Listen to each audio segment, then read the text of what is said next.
بسم اللہ الرحمن الرحیم۔ معطا امام محمد۔ اگلا جو ٹاپک ہے وہ ہے مٹی سے تیمم کرنا۔ ہم لوگ پڑھے تھے غسل کے احکامات۔ اب غسل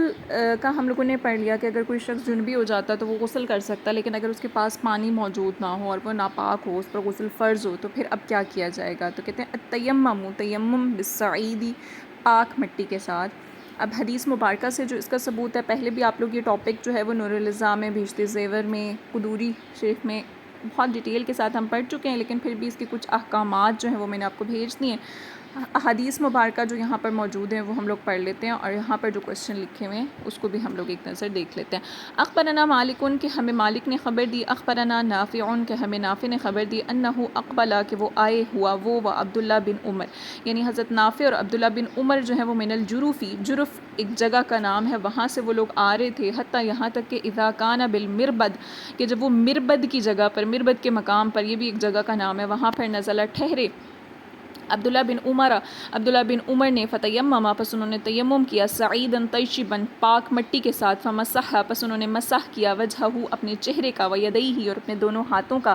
الی المرفقین، کوہنیوں تک، ثم صلی، پھر انہوں نے نماز پڑھی۔ اب یہاں سے یہ بات واضح ہو جاتی ہے کہ تیمم کر کے جو ہے وہ نماز پڑھی جا سکتی ہے، اور یہاں سے دو چیزیں واضح ہو رہی ہیں کہ انہوں نے دو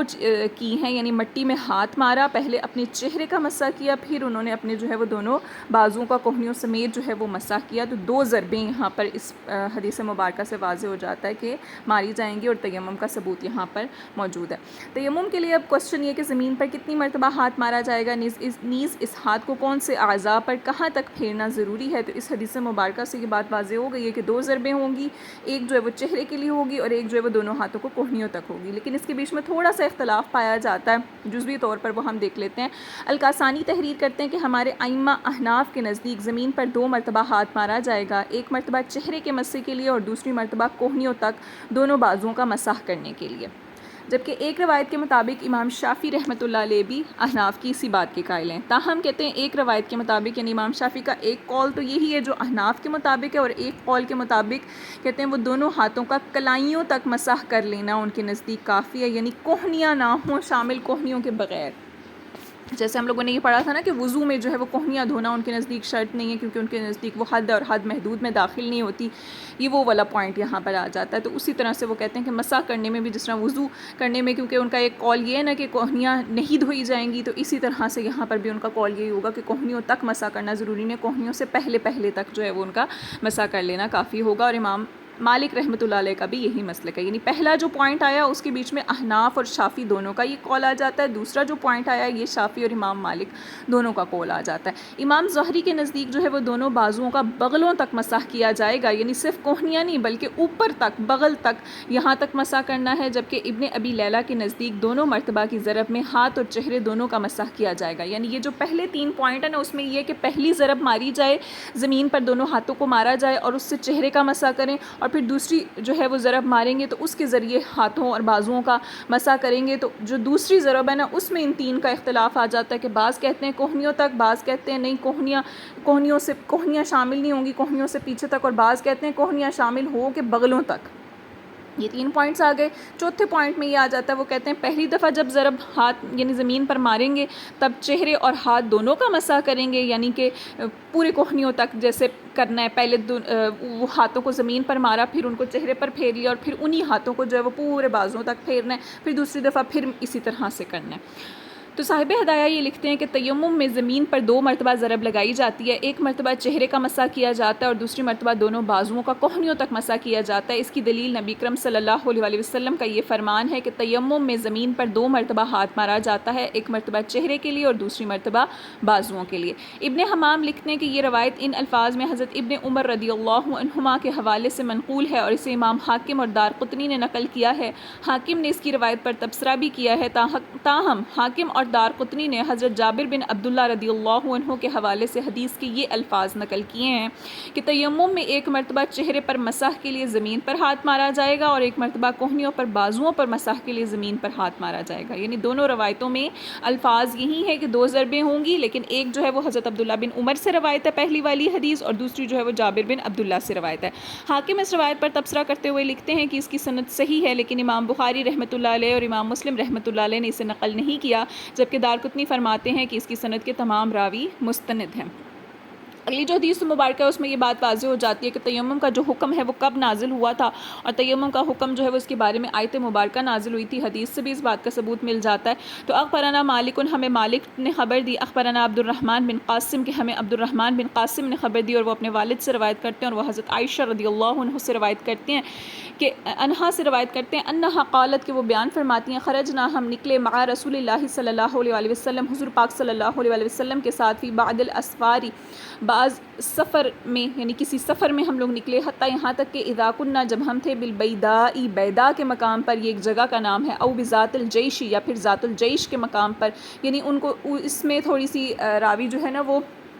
لکھتے ہیں کہ یا تو وہ بیدا کے مقام پہ تھے یا پھر وہ ذات الجیش کے مقام پر ٹھہرے تھے۔ ان کا ٹوٹ گیا اقدی، میرا ہار، یعنی حضرت عائشہ رضی اللہ عنہ کا ہار، فقام رسول اللہ صلی اللہ علیہ وآلہ وسلم، تو رسول پاک صلی اللہ علیہ وآلہ وسلم ٹھہرے، علی التماسی ہی، اس کی تلاش کرنے پر، واقام الناس، اور لوگ بھی ٹھہر گئے، ولیسوا علی ماء، اور اس جگہ پر پانی نہیں تھا، ولیس معہم، اور نہ ہی ان لوگوں کے پاس ماء پانی تھا، فاتی الناس، پس لوگ آئے، الی ابی بکر، ابو بکر کے پاس، فقالوا، پس انہوں نے کہا، الا تری، کہ آپ نہیں دیکھتے، الی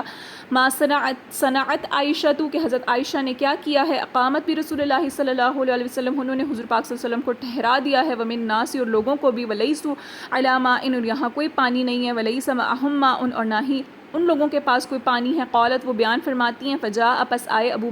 بکر ورسول اللہ صلی اللہ علیہ وآلہ وسلم، اور حضور پاک صلی اللہ علیہ وآلہ وسلم نے واضع رکھا ہوا تھا، رأسہ، اپنا سر، علی فخذی، میرے زانوں پر، یعنی وہ چوکڑی مار کر بیٹھی ہوئی تھی، تو یا ویسے وہ اس طرح بیٹھی تھی تو ان کی زانوں پر جو ہے نا انہوں نے حضور پاک صلی اللہ علیہ وسلم نے سر رکھا ہوا تھا، قد نام، اور وہ سو رہے تھے، قال،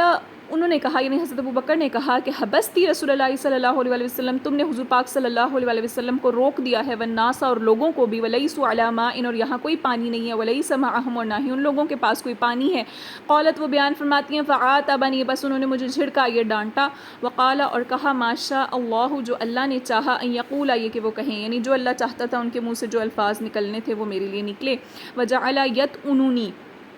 اور انہوں نے مارا بیدی ہی، اپنے ہاتھ سے، فی خاصرتی، میرے پہلو میں، فلا یمنعنی، بس میں نہیں رکی، من التحرک، حرکت کرنے سے، یعنی میں نے کوئی حرکت نہیں کی، الا مگر یہ کہ رأس رسول اللہ صلی اللہ علیہ وسلم، کہ حضور پاک صلی اللہ علیہ وسلم کا سر مبارک، علی فخذی، میری زانوں پر تھا، یعنی اس وجہ سے کہتی ہے میں نے حرکت نہیں کی، فنام رسول اللہ صلی اللہ علیہ وسلم، کیونکہ حضور پاک صلی اللہ علیہ وسلم سو رہے تھے، حتیٰ یہاں تک کہ اصبح، صبح ہو گئی، علی غیر ماء، بغیر پانی کے، فانزل اللہ تعالی، اور اللہ تعالیٰ نے نازل فرمائی، آیت التیمم، تیمم کی آیت، فتیمموا، پس ہم سب نے تیمم کیا، فتیممنا، اور ہم نے بھی تیمم کیا، فقال اسید بن حذیر، تو اسید بن حذیر نے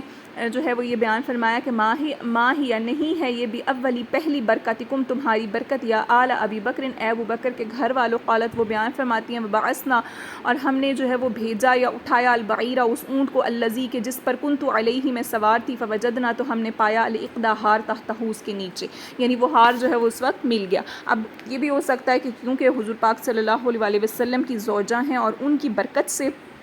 یہ آیت مبارکہ جو ہے اس کا نزول ہونا تھا، تو اسی وجہ سے ان کا ہار ٹوٹا یا وہاں پر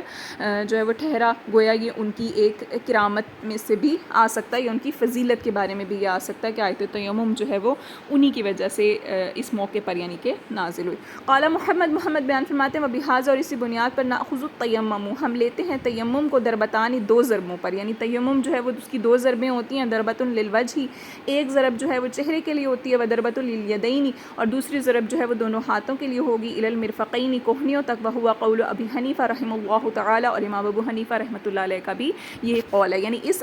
جو ہے وہ واقعے سے یہ پتہ لگ جاتا ہے کہ کس واقعے کے موقع پر جو ہے وہ آیت تیمم نازل ہوئی تھی، اور آیت تیمم جو ہے وہ سورہ النساء کی آیت مبارکہ ہے، جو کہ میں نے آپ لوگوں کو جو ہے وہ ٹیکسٹ کی صورت میں بھی ہم لوگوں نے شیئر کر دی ہے، ٹھیک ہے، تو اس میں مزید جو تیمم کے احکام ہیں وہ بھی آپ لوگ پڑھ سکتے ہیں، اور اس کے علاوہ دیگر جو آپ کی کتب ہیں جن میں آپ لوگ ان کے بارے میں اس موضوع میں ہم پڑھ چکے ہیں، تو آپ اس کا بھی مطالعہ کر سکتی ہیں۔ یہاں پر جو مین کوسچن بنتا ہے وہ یہ ہے کہ تیمم کی اصل میں کتنی ضربیں ہیں، اور اس کے بیچ میں جو ائمہ کا اختلاف ہے، اور احادیث مبارکہ سے جو تیمم کا ثبوت ہے وہ آج ہم نے اس ٹاپک میں پڑھا۔